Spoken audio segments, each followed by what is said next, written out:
গৌরব ল্যাপটপে email check করতে করতে বাথরুমের দিকে চলে যায়। পরিবার ডাইনিংয়ে নাস্তা করছে, সবকিছুই একদম স্বাভাবিক। হঠাৎ বাথরুমের ভেতরে জোরে শব্দ। গৌরবের স্ত্রী দরজায় ধাক্কা দিয়ে তাকে ডাকলেন, কিন্তু ভেতর থেকে কোনো নল বা নড়াচড়ার শব্দ এলো না। দরজা খুলতেই দেখে গৌরব মেঝেতে অজ্ঞান, সম্পূর্ণ ঘামে ভেজা, শ্বাস প্রচণ্ড জোরে চলছে। গলায় পাতলা কালো লাইনের মতো দাগ দেখা যাচ্ছে। তাকে দ্রুত হাসপাতালে নিয়ে যাওয়া হয়, কিন্তু সেখানে গেলে বলা হয় যে সে মৃত। পরিবার বলেছে ঘটনার সময়, অর্থাৎ তাকে বের করার সময়ও সে জীবিত ছিল, কিন্তু কোনো রেসপন্স ছিল না। পোস্টমর্টমের রিপোর্টে লেখা হয়েছে শ্বাসরোধ, সম্ভবত ওড়না কিংবা আত্মহত্যা করেছে। এখন প্রশ্ন হলো, এটা কি সত্যি আত্মহত্যা নাকি এই কেসের সঙ্গে লুকিয়ে আছে কোনো ভৌতিক কারণ? ওয়েলকাম, আমি শাহিদ। আর আজকের কেসটা আমারই একজন অডিয়েন্স আমাকে পাঠিয়েছিল এই কেসটার ব্যাপারে একটা ভিডিও তৈরি করতে। তো আজকের case, the case of Gaurav Tewari horror case. আচ্ছা, আপনারা কি আসলে ভূত, প্রেত, পিশাচ কিংবা আত্মায় বিশ্বাস করেন? এগুলো অনেক সময় বলা হয় সুপার ন্যাচারাল শক্তি, এমন কিছু অস্তিত্ব যা সাধারণ মানুষের চোখে ধরা পড়ে না। কিন্তু কিছু বিশেষ মানুষের দাবি তারা নাকি এই সমস্ত জিনিস দেখতে পায়। কখনো কখনো এগুলোকে শয়তানি শক্তিও বলা হয়। আবার কখনো কখনো এমন সব ব্যক্তিদের ছায়া দেখা যায় যারা আসলেই এই পৃথিবীতে বেঁচে নেই। বিজ্ঞান এসব বিষয়ে সরাসরি বিশ্বাস না করলেও পুরোপুরি অস্বীকার করতে পারে না, কারণ সময়ে সময়ে এমন কিছু গল্প বা ঘটনা সামনে আসে যেগুলো মানুষকে বিশ্বাস করতে বাধ্য করে। আজকাল এমন কিছু মানুষ আছেন যারা এসব বিষয় নিয়ে নিয়মিত পড়াশোনা করছেন, এমনকি এ নিয়ে আলাদা কোর্সও চালু হয়েছে। আর যারা সত্যি এই কাজের সঙ্গে জড়িত, তারা এটাকে নিজেদের প্রফেশনাল বা ক্যারিয়ার হিসাবে বেছে নিচ্ছেন। আমাদের দেশেও এমন একজন মানুষ ছিলেন যিনি আসলে আমেরিকায় গিয়েছিলেন কমার্শিয়াল পাইলট হওয়ার জন্য, কিন্তু সেখান থেকে তিনি ফিরলেন একেবারে অন্য রূপে, একজন প্যারানর্মাল ইনভেস্টিগেটর হিসাবে, যিনি আত্মাদের সঙ্গে কথা বলতেন। দেশে ফিরে এসে তিনি কবরস্থানে গিয়ে শুটিং করতেন, আত্মাদের ডেকে তাদের সঙ্গে যোগাযোগ করার চেষ্টা করতেন। আর একদিন হঠাৎ করে তার মৃত্যু হয়, এমন এক রহস্যময় মৃত্যু যা সবাইকেই একটা ভয়ঙ্কর প্রশ্নের মুখে দাঁড় করিয়ে দেয়। হ্যাঁ, আমি কথা বলছি গৌরব তেওয়ারির সেই কেস নিয়ে। 2 সেপ্টেম্বর 1984 সালে গৌরব তেওয়ারির জন্ম হয়। তার শৈশব সম্পর্কে বিশেষ কোনো তথ্য অবশ্য পাওয়া যায় না, তবে এতটুকু জানা যায় পড়াশোনায় তিনি সবসময়ই ভালো স্টুডেন্ট ছিলেন। কিছু রিপোর্ট অনুযায়ী ছোটবেলায় তিনি অভিনয়ের সঙ্গেও যুক্ত ছিলেন। সে সময় গৌরবের বয়স ছিল প্রায় 16 বছর। পরে 2007 সালে তিনি কমার্শিয়াল পাইলটের ট্রেনিং নিতে আমেরিকায় ফ্লোরিডায় যান, আর সেখানকার স্কুলেই তার থাকার জন্য একটি রুম তিনি পেয়ে যান। সেখানে গৌরব তার আরও 3 থেকে 4 জন বন্ধুর সঙ্গে একই ফ্ল্যাটে থাকতেন। আর ঠিক সেই ফ্ল্যাটেই একদিন তারা একটি মেয়ের ছায়া দেখতে পায়। যদিও ওই রুমে তখন শুধু কয়েকজন ছেলে ছিল। এরপর থেকেই সবাই একের পর এক অদ্ভুত অভিজ্ঞতার সম্মুখীন হতে থাকেন। আর কয়েকদিন পরে গৌরব নিজেও আরও কিছু বিষয় নিয়ে অনুভব করতে শুরু করেন। কখনো দরজায় খটখট শব্দ, আবার কখনো কারোর দৌড়ে যাওয়ার মতো আওয়াজ। এরপর থেকেই গৌরব এই সব ঘটনার কারণ খুঁজতে শুরু করেন, এবং এই সময়ই তিনি ভাবেন এই বিষয় নিয়ে তিনি আরও গভীরভাবে পড়াশোনা করবেন এবং গবেষণা করবেন। গৌরব জানতে চাইতেন এসব ঘটনা আসলে কেন ঘটে। তিনি বিজ্ঞান বিশ্বাসী ছিলেন, তাই প্রতিটি ঘটনার পিছনে যুক্তিসঙ্গত কারণ খুঁজে বের করাটাই তার আগ্রহ ছিল। তাই একদিকে যেমন তিনি কমার্শিয়াল পাইলটের পড়াশোনা চালিয়ে যাচ্ছিলেন, তেমনি অন্যদিকে প্যারানর্মাল ঘটনাগুলো নিয়েও পড়াশোনা শুরু করেন। তিনি এমন মানুষদেরকে খুঁজে বের করে তাদের সঙ্গে দেখা করতেন যারা এই বিষয় নিয়ে গবেষণা করছিল বা নিজেরাও এমন অভিজ্ঞতার মধ্য দিয়ে গিয়েছিলেন। ধীরে ধীরে গৌরবের সঙ্গে অনেক মানুষের পরিচিতি হতে থাকে। তখন তিনি বুঝতে পারেন তার সঙ্গে যে ঘটনাগুলো ঘটছিল সেগুলো শুধু তার একার অভিজ্ঞতা নয়। প্রেত বা আত্মা দেখা কিছু মানুষের কাছে আসলেই খুবই সাধারণ বিষয় ছিল এটা। এই একটি মাত্র ঘটনায় গৌরব তিওয়ারিকে প্যারানর্মাল বিষয় নিয়ে গবেষণা করতে বাধ্য করে। ধীরে ধীরে এটিই তার ভবিষ্যতের ক্যারিয়ার হিসাবে গড়ে ওঠে। এর পাশাপাশি তিনি কমার্শিয়াল ফ্লাইংয়ের সার্টিফিকেটও অর্জন করেন। শুধু তাই নয়, গৌরব একজন সার্টিফাইড লিভিং প্যারানর্মাল ইনভেস্টিগেটরও হয়ে ওঠেন। এই দ্বিতীয় সার্টিফিকেটটাকে তিনি অনেক বেশি গুরুত্ব দিতেন।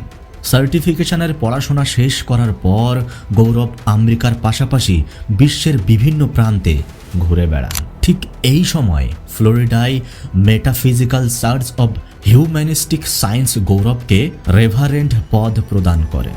আসলে রেভারেন্ডটা হলো চার্চে একটি গুরুত্বপূর্ণ পদ। এরপর গৌরব দেশে ফিরে আসার কথা ভাবেন। 2009 সালে তিনি ভারতে ফিরে আসেন এবং এখান থেকেই শুরু হয় তার রহস্যময় যাত্রা।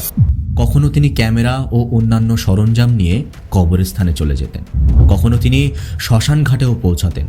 তার কাজের সময় ছিল সাধারণত রাত 11টা থেকে ভোর 3টে পর্যন্ত, কারণ ধারণা করা হয় এই সময়ে বেশিরভাগ আত্মা সক্রিয় থাকে। তারা মানুষের সঙ্গে যোগাযোগ করতে চায়, কথা বলতে চায়। তবে গৌরব শুধু ভুতুড়ের সঙ্গে কথা বলতেন না, তিনি ইউএফও এর ব্যাপারেও খোঁজ চালাতেন। ইউএফও বলতে সাধারণ এলিয়ানদের যানবাহন বোঝানো হয়। ধারণা করা হয় অন্য জগতের মানুষ আমাদের পৃথিবীতে এই ধরনের যানবাহনের মাধ্যমে আসে। তাই গৌরব এই বিষয় নিয়েও গবেষণা শুরু করেন। তবে গৌরবের পরিবার এসব বিষয়ে বিশ্বাস করত এবং গৌরব নিজেও কখনো অন্ধবিশ্বাস ছড়াতেন না। তিনি মানুষের ভয়কে কখনোই কাজে লাগানোর চেষ্টা করতেন না। গৌরবের মনে হতো বিশ্বজুড়ে আত্মা ও ভূত নিয়ে অনেক ভুল ধারণা ছড়িয়ে আছে। সেই ভুল ধারণা ঠিক করতে তিনি কাজ করেছিলেন। এক সাক্ষাৎকারে তিনি বলেছিলেন, ভূত আসলে কিছুই নয়, এগুলো কেবল মৃতদেহের অবশিষ্ট চেতনা। যখন প্রশ্ন করা হতো ভূত কি কাউকে শারীরিকভাবে ক্ষতি করতে পারে, গৌরব বলতেন, ভূত যা করতে পারে তার চেয়ে বেশি ক্ষতি করতে পারে আমাদের নিজেদের চিন্তা। ভূতের অজানা ভয়টাই প্রকৃত সমস্যার মূল। তবে তিনি আরও বলেছিলেন, যদি কোনো খারাপ মানুষের চেতনা থেকে যায় তার উদ্দেশ্য কখনো ভালো হবে না। 2009 সালে গৌরব ভারতে ফিরে আসেন এবং দেশে ফেরার পর তিনি প্যারানর্মাল সোসাইটি অব ইন্ডিয়া প্রতিষ্ঠা করেন। প্যারানর্মাল সোসাইটি অব ইন্ডিয়াতে অনেক মানুষ যোগ দেন। গৌরব তার টিম নিয়ে 6000-এরও বেশি ভুতুড়ে জায়গা তদন্ত করেন। এছাড়াও তিনি অস্ট্রেলিয়ার একটি রিয়ালিটি হরার শোতেও অংশ নেন। ভারতের জি টিভির ফেয়ার ফাইলসের মতো বিভিন্ন টিভি শোতেও কাজ করেন। এমন সব রিয়ালিটি হরার শোতে অংশগ্রহণ দর্শকদের মধ্যে ব্যাপক আলোড়ন সৃষ্টি করে। এছাড়াও গৌরব 16 ডিসেম্বর ট্যাঙ্গো চার্লিতে হিন্দি ফিল্মে অভিনয় করেন। সময়ের সঙ্গে তিনি প্রচুর খ্যাতি অর্জন করেন। প্যারানর্মাল বা ভূতের গল্প পছন্দশীলদের মধ্যে তিনি এক বড় পরিচিতি মুখ হয়ে ওঠেন। তবে যেমন আগে বলেছি, গৌরব কখনোই মানুষের ভয়কে কাজে লাগাতে চাইতেন না। অনেক সময় মানুষ ফোন করত এবং বলতো তাদের বাড়িতে ভূত বা আত্মা ঘুরছে। গৌরব এবং তার টিম সেখানে পৌঁছে তদন্ত করতেন। তবে গৌরব কখনো মানুষের ভয়কে কাজে লাগাতেন না। তিনি চাইতেন মানুষকে সচেতন করতে এবং বোঝাতে যে ভূত প্রেতের ভয় করার কোনো দরকার নেই। বহুবার মানুষ ফোন করে দাবি করত তাদের বাড়িতে আত্মা এসেছে। গৌরব ও তার টিম সেই স্থানে গিয়ে পরিস্থিতি খতিয়ে দেখতেন, কিন্তু যত রিপোর্ট বা কেস আসতো প্রায় 97% সত্যি হতো। মানুষের মনের ভ্রাম বা ভয় মূলত তাদের এই অভিজ্ঞতা তৈরি করছে। এই কারণেই মানুষ মনে করে তাদের বাড়িতে আত্মা এসেছে। তবে নিজের বক্তব্য প্রমাণ করতে গৌরব সবসময় বিজ্ঞানের সাহায্য নিতেন। কোনো দাবি যাচাই করার জন্য তিনি ফ্রিকোয়েন্সি মিটার এবং স্পেকট্রোমিটার ব্যবহার করতেন। ইলেকট্রোম্যাগনেটিক ফিল্ড পরীক্ষা করার জন্য তিনি ব্যবহার করতেন ইএমএফ মিটার। আর পরিবেশের তাপমাত্রায় সামান্য কোনো পরিবর্তন ধরতে তিনি নিতেন লেজার আইআর থার্মোমিটার। এছাড়াও আরও বিভিন্ন সরঞ্জাম তিনি ব্যবহার করতেন। এই সময় গৌরব তার তদন্তের ভিডিও আপলোড করতেন। পরে তার টিমের সঙ্গে তিনি গবেষণার জন্য ভানগড় যান। ভানগড় রাজস্থানের একটি কেল্লা নিয়ে জানা যায়। সেটি ভুতুড়ে কেল্লা হিসাবে পরিচিত ছিল, তাই গৌরব ও তার টিম সেখানে পৌঁছায়। গৌরব সেখানে আত্মা বা ভূতুড়ের সঙ্গে কথা বলার চেষ্টা করেন, কিন্তু কোনো প্রতিক্রিয়াই পাননি। এই পুরো অভিজ্ঞতার ভিডিওটি তিনি পরে পোস্ট করেছিলেন। তারপর গৌরব ক্যারিয়ারের চূড়ান্ত পর্যায়ে পৌঁছায়। তিনি নানা নিউজ চ্যানেলে ইন্টারভিউ দিচ্ছিলেন এবং তার অভিজ্ঞতা শেয়ার করছিলেন।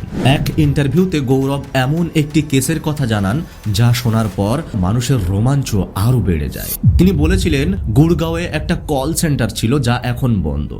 গৌরবের অফিসে তখন ফোন আসে। একজন বলছিলেন অফিসে আত্মার উপস্থিতি অনুভব হচ্ছে, বিশেষ করে বিল্ডিং এর ছাদে। কিন্তু প্রকৃত ঘটনা হলো ওই অফিসের একজন মহিলা কর্মী 15-20 দিন ছুটি নেওয়ার পর আবার অফিসে যোগ দেন। 2-3 দিন ধরে তিনি নিয়মিত অফিসে আসছিলেন। এরপর একদিন তার কাজ করা এক সহকর্মী ফোন করে জানায় ওই মহিলা প্রায় 20 দিন আগে মারা গিয়েছিলেন। গৌরব বলেন, এই কেসটি তার জন্য খুব বড় ধাক্কা ছিল এবং তিনি এটি অত্যন্ত ভয়ঙ্কর মনে করেছিলেন। এভাবে সময় কেটে যায় এবং গৌরব ধীরে ধীরে সাফল্যের সিঁড়ি চড়তে থাকে।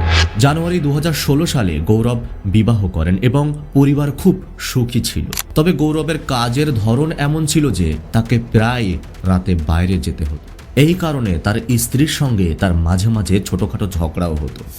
তবে সব সমস্যাই শেষ পর্যন্ত সমাধান হয়ে যেত। এরপর ঠিক 1 বছরের জুলাই মাসে অর্থাৎ জুলাই 2016 সালে গৌরব দিল্লি যান। জনকপুর এলাকায় গৌরব আরেকটি ভুতুড়ে বাড়ি তদন্ত করছিলেন। সেখানে থাকা মানুষদের দাবি তারা কিছু আত্মা দেখেছে, তাই তারা গৌরবের সঙ্গে যোগাযোগ করেন।